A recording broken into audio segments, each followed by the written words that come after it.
और बात कर लेते हैं मायावती की, बीएसपी की और उनके भतीजे की। मायावती ने भतीजे आकाश आनंद को पार्टी के सभी पदों से हटाया, तो अब आकाश आनंद का ट्वीट आया है। उन्होंने लिखा है, वे मायावती के कैडर हैं और उनके नेतृत्व में मैंने त्याग, निष्ठा और समर्पण के कभी न भूलने वाले सबक सीखे हैं।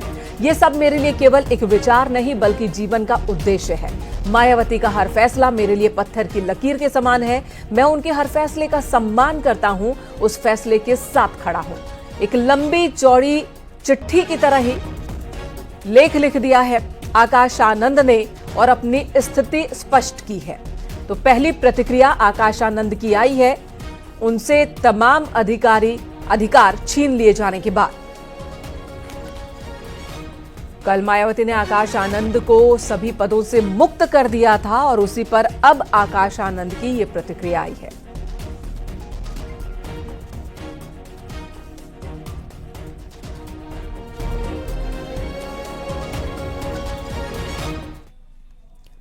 बीते 2 दिनों से बीएसपी में हलचल बहुत तेज है। मायावती बैठकें कर रही हैं, बड़े बड़े फैसले ले रही हैं, फैसलों की वजह भी बता रही हैं और इसी बीच जो विपक्षी दल हैं उनके भी रिएक्शंस आ रहे हैं बीएसपी के अंदर जो भी घट रहा है उसे लेकर। इस मुद्दे को लेकर डिप्टी सीएम केशव प्रसाद मौर्य ने क्या कहा? उन्होंने कहा कि ये उनकी पार्टी का अंदरूनी मामला है, बीजेपी का इससे कोई लेना देना नहीं। मुख्तार अब्बास नकवी ने भी इसी तरह की प्रतिक्रिया दी है।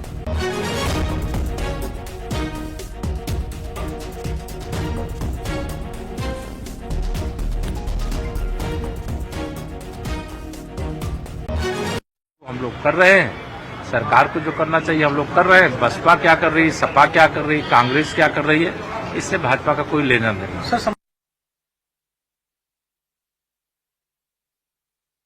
और कम्युनिटी की क्रांति या कुनबे की कलह में कैद हो जाए तो इसी तरह के हालात दिखाई पड़ेंगे। अब कमजोर कम्युनिटी की जो क्रांति के तौर से एक पार्टी देखी जाती थी, वो कुनबे की कलह में कैद हो जाए, जो है वो समाज के सशक्तिकरण के लिए के बजाय जो है परिवार के सशक्तिकरण में के चक्रव्यूह में फंस जाए, तो इसी तरह के हालात दिखाई पड़ते। मायावती हमेशा ही चौंकाने वाले फैसलों के लिए जानी जाती हैं। मायावती ने भतीजे आकाश आनंद को पार्टी के सभी पदों से हटा दिया।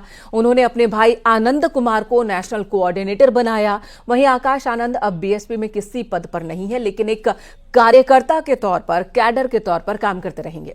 आपको बता दें, मायावती ने पिछले दिनों आकाश आनंद के ससुर अशोक सिद्धार्थ को पार्टी से निष्कासित कर दिया था।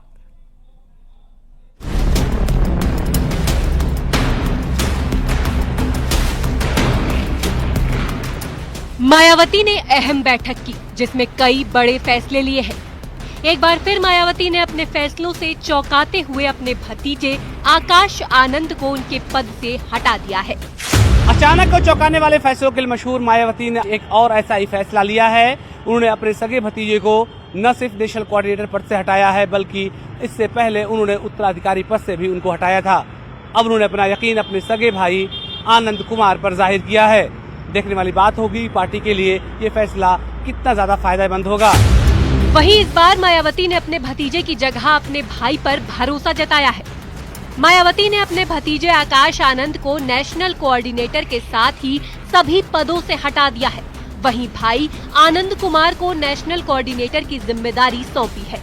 इसके अलावा रामजी गौतम को भी बीएसपी का नेशनल कोऑर्डिनेटर बनाया गया है। इस तरह मायावती में 2 नेशनल कोऑर्डिनेटर बनाए गए हैं। दिए गए उनका हम सब कार्यकर्ताओं को पालन करना है। कोई और परिवर्तन हुआ है? नेशनल कोऑर्डिनेटर 2 बनाए गए हैं। एक है मिस्टर आनंद कुमार जी जो पार्टी के राष्ट्रीय उपाध्यक्ष थे और दूसरे हैं रामजी गौतम जी। जी और कोई परिवर्तन किसी तरह से कोई दिशा नहीं, अभी पार्टी संगठन को मजबूत करने के लिए बहन जी ने दिशा निर्देश दिए। मायावती के ताजा फैसले के मुताबिक अब आकाश आनंद पार्टी के किसी भी पद पर नहीं रहेंगे। मायावती ने कुछ दिन पहले अपने पुराने भरोसेमंद और रिश्ते में समधी अशोक सिद्धार्थ को पार्टी से निकाला था। बीएसपी चीफ मायावती ने इससे पहले हुई बैठक में साफ कर दिया था कि उनके जीते जी पार्टी का कोई उत्तराधिकारी नहीं होगा। आकाश जी को कोई अभी अहम जिम्मेदारी नहीं दी है और उनकी जगह उनके फादर आनंद जी को जिम्मेदारी दे दी है। मतलब आकाश जी को हटा दिया गया? जी।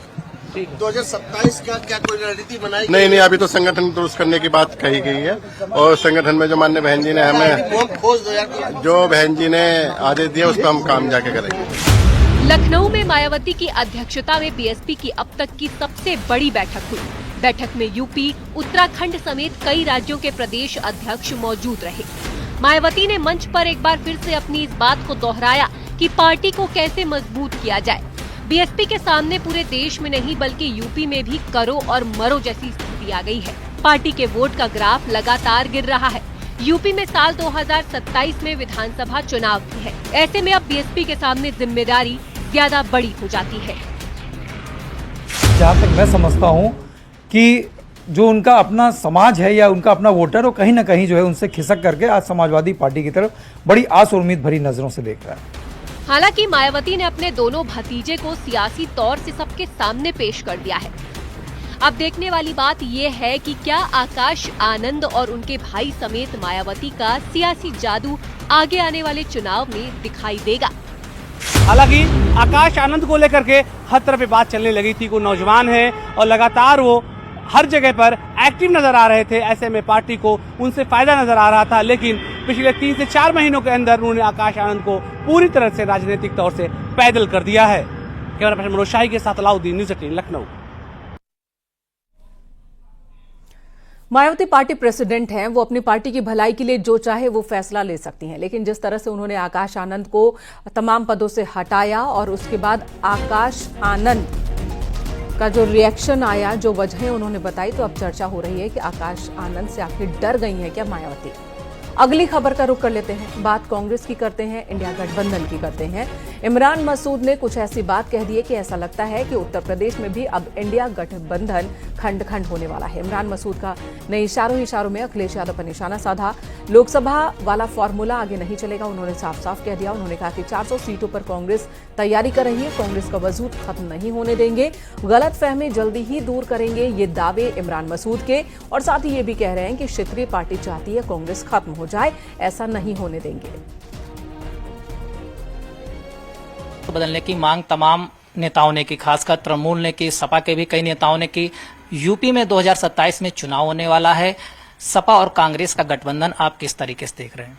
देखिए, मैं किसी तरह से नहीं देख रहा हूं। मैं केवल एक तरीके से देख रहा हूं कि 80 और 17 का फार्मूला नहीं चलेगा।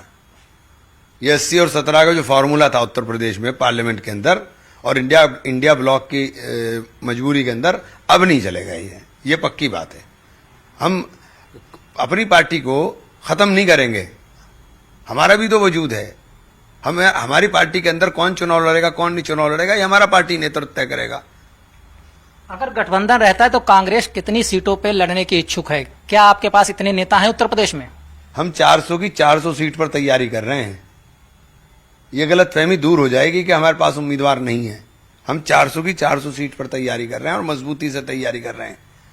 हम चाहते हैं कि प्रदेश के अंदर परिवर्तन आए। लोग बहुत त्रस्त हैं, बहुत परेशान हैं। गठबंधन में 80 और 17 का फार्मूला नहीं चलेगा। यदि गठबंधन होता है तो इस बार का फार्मूला सीटों का क्या रहेगा? लगभग कांग्रेस कितनी सीटों पर दावा करेगी? देखिए, हम एक बात तो बताइए, जब आप बात करते हैं तो आपको सारी चीजों को कैलकुलेट करना भी आना चाहिए। ऐसा थोड़ा ही ना है कि आप किसी को भी दबा करके कर देंगे। कांग्रेस राष्ट्रीय दल है, क्षेत्रीय दल चाहते हैं कि कांग्रेस का वजूद खत्म हो जाए। ये कैसे मुमकिन होगा? और कांग्रेस अपना वजूद क्यों खत्म कर लेगी?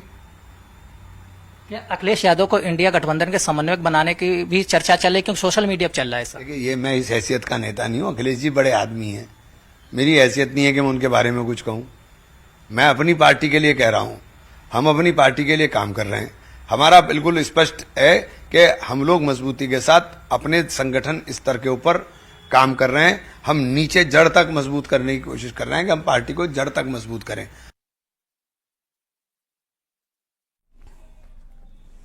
हालांकि यूपी में विधानसभा चुनाव में अभी काफी वक्त है, 2027 में चुनाव होने हैं, लेकिन उससे पहले बहुत वक्त है, बहुत सारी चीजें बदल भी जाएंगी। कांग्रेस और एसपी नेताओं का क्या कहना है इमरान मसूद के इस बयान पर, वो भी आपको सुनाते हैं। बड़े नेताओं की चर्चा होती हो तो हम लोगों को कोशिश करनी चाहिए कि समाजवादी पार्टी में माननीय नेता हमारे राष्ट्रीय अध्यक्ष जी अखिलेश यादव जी हैं। जब कोई चर्चा होती है तो बड़े स्तर पर होती है। किसी की भावनाओं को आहत किया गया था। तो हमें पूरा विश्वास है कि इस बार भी 2027 के चुनाव में भी इंडिया गठबंधन उसी सहजता के साथ हम सीट बंटवारा करेंगे और एक मजबूत इंडिया ब्लॉक बन करके हम इस बार उत्तर प्रदेश के विधानसभा चुनाव में मजबूती से लड़ेंगे और विकल्प बन करके। इधर बीजेपी सांसद राजकुमार चाहर ने भी इमरान मसूद के बयान पर तंज कसा। उन्होंने कहा कि कांग्रेस और समाजवादी पार्टी के पास कोई भी विचार नहीं है जिससे जनता प्रभावित हो सके। लेकिन इतना है कि जो भी दल केवल सत्ता प्राप्त करने के लिए, लालच के लिए, सत्ता में आने के लिए, सत्ता के सपने देखने के लिए गठबंधन करते हैं, उनके गठबंधन कभी पूरे नहीं होते। वो समय समय पर टूटते भी रहते हैं। अभी आपने देखा, पहले दो नौजवानों की जोड़ी बन के घूमे थे, फिर दिल्ली में आपने देखा केजरीवाल और समाजवादी पार्टी दोनों अलग अलग रहे, कांग्रेस भी अलग अलग रही। तो इंडिया गठबंधन करके जो गठबंधन बनाया था, जो भी विपक्ष के दल हैं सारे कांग्रेस के साथ जितने भी अलायंस बने, तो धीरे धीरे धीरे वो टूट गए। कोई यहां गिरा, कोई वहां गिरा। तो ये बेमेल गठबंधन है, स्वार्थी गठबंधन है। सत्ता की भूख, सत्ता की ललक, सत्ता का लालच, बिना उद्देश्य के अगर गठबंधन किया जाएगा तो वो हमेशा गठबंधन फेल होता है। और इनका गठबंधन पहले भी फेल था, आज भी फेल है, और जनता भी ये जानती है।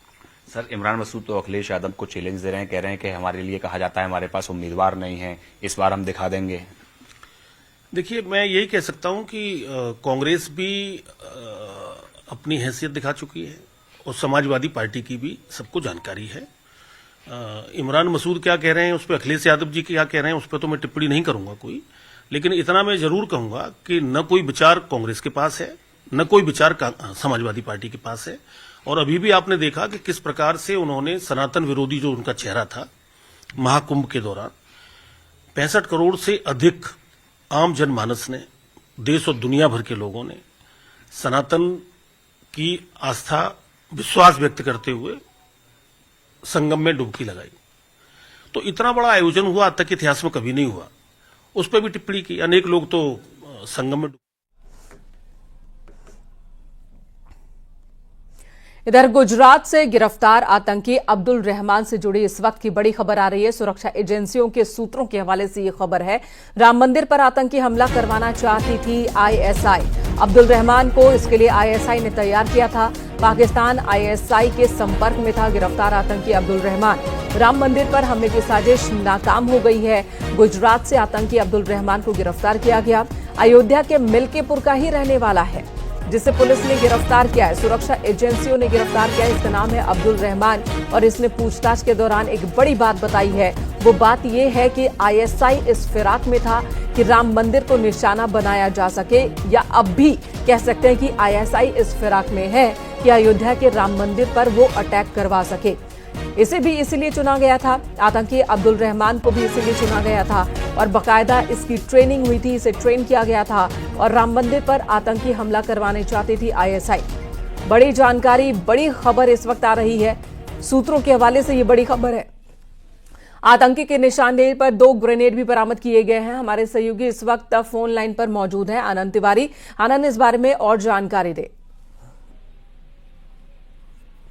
देखिए, फैजाबाद के रहने वाले अब्दुल रहमान को गुजरात एटीएस और फरीदाबाद एसटीएफ ने मिलकर गिरफ्तार किया है। रविवार को ये गिरफ्तारी हुई है। 2 हैंड ग्रेनेड इसके कब्जे से बरामद हुए हैं और सबसे बड़ा खुलासा ये हुआ है कि इस संदिग्ध आतंकी के निशाने पे अयोध्या का राम मंदिर था। बाकायदा अयोध्या राम मंदिर की रेकी की गई और पाकिस्तान आईएसआई के लगातार संपर्क में था, ऐसा एजेंसियों से जानकारी मिल रही है। अब्दुल रहमान तो एक बड़ा आतंकी हमला करने का प्लान था राम मंदिर में। राम मंदिर निर्माण के बाद ये पाकिस्तान आईएसआई की पहली बड़ी साजिश है, जिसे भारत की सुरक्षा एजेंसियों ने गुजरात एटीएस और फरीदाबाद एसटीएफ की मदद से और क्या जानकारी मिल रही है? ये एक बड़ी गिरफ्तारी है, लेकिन अकेला ये शख्स तो इतने बड़े साजिश का अकेला हिस्सा नहीं हो सकता।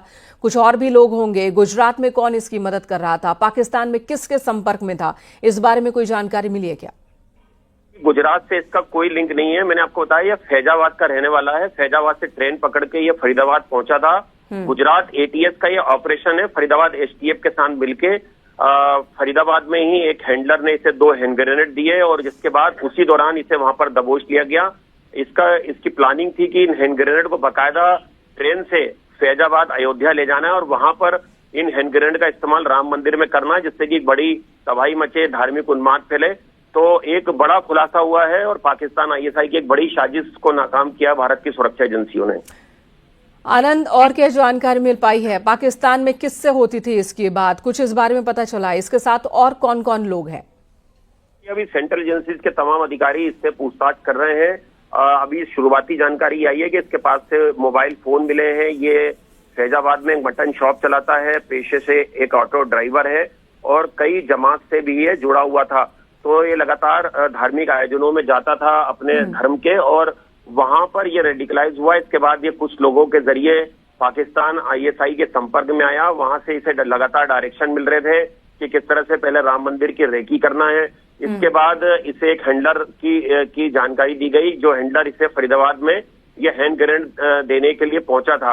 हैंड ग्रेनेड इस तक पहुंच भी गए थे, जिसी दौरान से घात लगाकर जो फरीदाबाद एसटीएफ और गुजरात एटीएस की टीमें थी वो फरीदाबाद में मौजूद थी। और रविवार को इस पूरे ऑपरेशन को अंजाम देके जो अब्दुल रहमान नाम का जो 19 साल का लड़का है, इसे गिरफ्तार किया गया है, जिससे लगातार पूछताछ जारी है। आनंद बने रहे हमारे साथ। दर्शकों को एक बार फिर से बता दें, बड़ी खबर आ रही है। अब्दुल रहमान नाम के एक शख्स को पकड़ा गया है, सुरक्षा एजेंसियों ने गिरफ्तार किया है और ये आतंकी बताया जा रहा है। इसके पास से 2 जिंदा हैंड ग्रेनेड भी बरामद किए गए हैं। साथ ही अभी तक के खुलासे में इसने बताया है कि पाकिस्तान के आईएसआई से संपर्क में था और पाकिस्तान की आईएसआई राम मंदिर पर अटैक करवाना चाहती थी। ये मिल्कीपुर का ही रहने वाला है, यानी कि अयोध्या का ही रहने वाला है।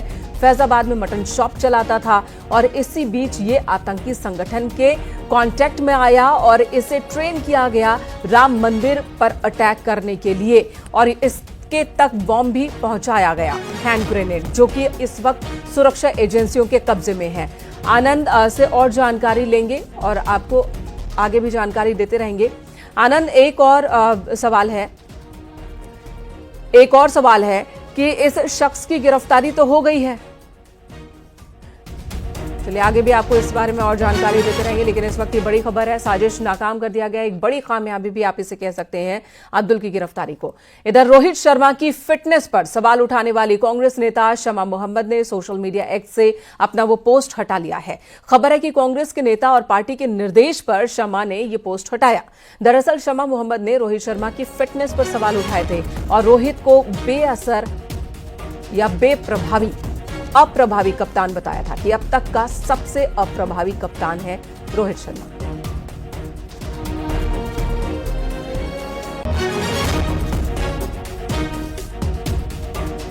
रोहित शर्मा की फिटनेस पर सवाल उठाते हुए उन्हें अब तक का अप्रभावी कप्तान करार दिया था सोशल मीडिया साइट पर डॉक्टर शमा ने, जो कि कांग्रेस के नेता भी हैं, लेकिन जब गिरगिरी हुई तो उन्होंने अपना ये पोस्ट हटा लिया और बताया जा रहा है कि कांग्रेस के ही कई सीनियर लीडर्स ने उन्हें पोस्ट हटाने के लिए कहा।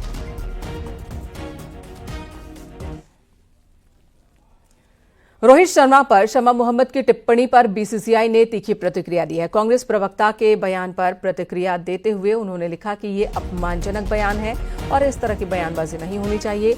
निजी फायदे के लिए ये बयान ठीक नहीं है।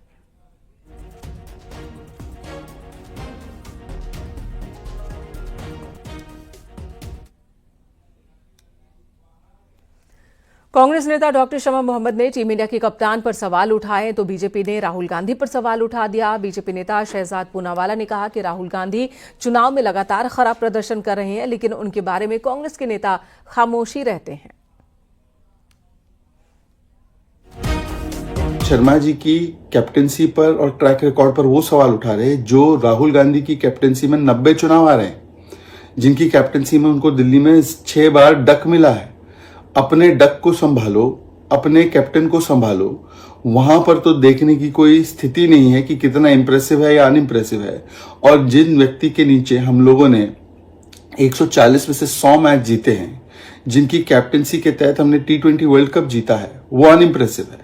ये कांग्रेस की मूल जो सोच है वो भारत की संस्थाओं के विरोधी और भारत की कोई भी ऐसी उपलब्धि हो, सफलता हो, उसके विरोधी है ये।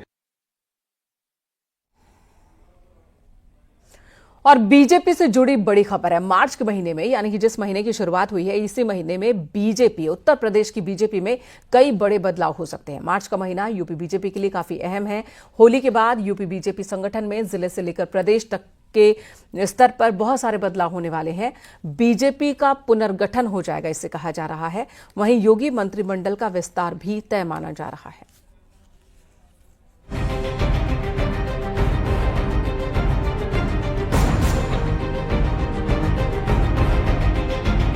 यूपी बीजेपी में बड़े बदलाव इसी महीने देखने को मिल सकते हैं। मार्च का महीना यूपी बीजेपी संगठन और सरकार के लिए काफी अहम है। होली के बाद यूपी बीजेपी संगठन में जिले से लेकर प्रदेश तक काफी बदलाव हो चुका है, यानी बीजेपी संगठन का पुनर्गठन हो जाएगा। वहीं योगी मंत्रिमंडल का भी विस्तार होना तय माना जा रहा है।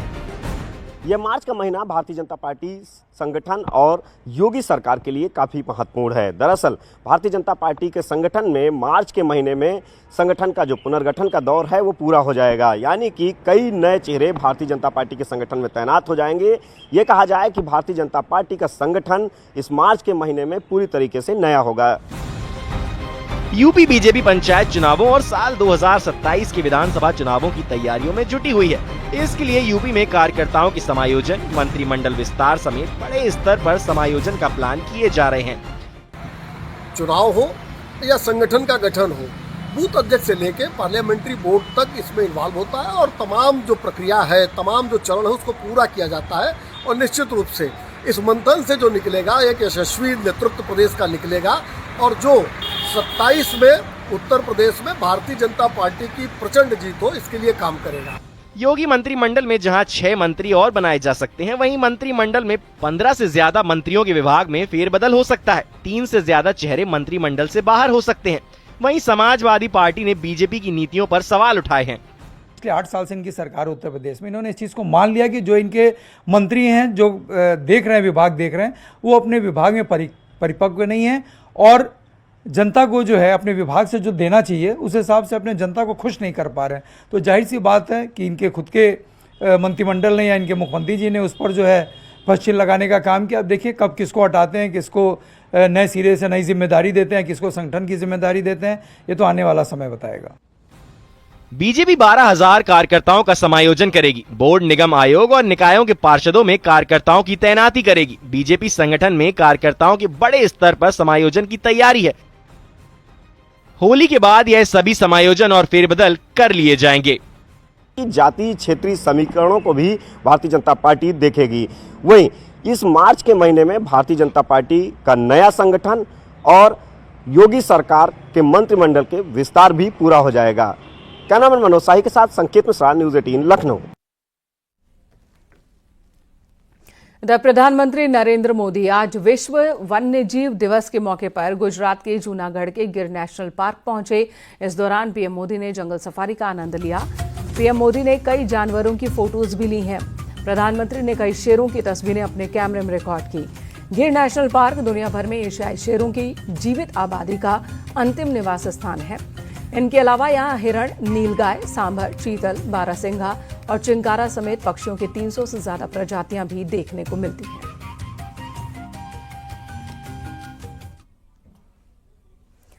ऑस्ट्रेलिया के उप प्रधानमंत्री रिचर्ड मार्ल्स ने बाप्स के स्वामी नारायण मंदिर कैनबर्न, मेलबर्न में परम पूज्य महंत स्वामी महाराज से मुलाकात की।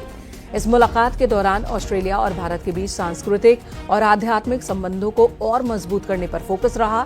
बाप्स स्वामी नारायण संस्था ने राष्ट्र में सद्भावना, सेवा और भक्ति को बढ़ावा देने की महत्वपूर्ण भूमिका पर चर्चा की। ऑस्ट्रेलिया के उप प्रधानमंत्री रिचर्ड मार्ल्स ने महंत स्वामी महाराज का आशीर्वाद हासिल किया और खुद को भाग्यशाली बताया।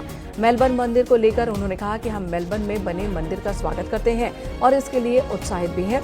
जो मेलबर्न में हिंदुओं के लिए एक सभा स्थल होगा, लेकिन इससे भी अधिक ये ऑस्ट्रेलिया और भारत के बीच संबंधों का एक केंद्र बनेगा।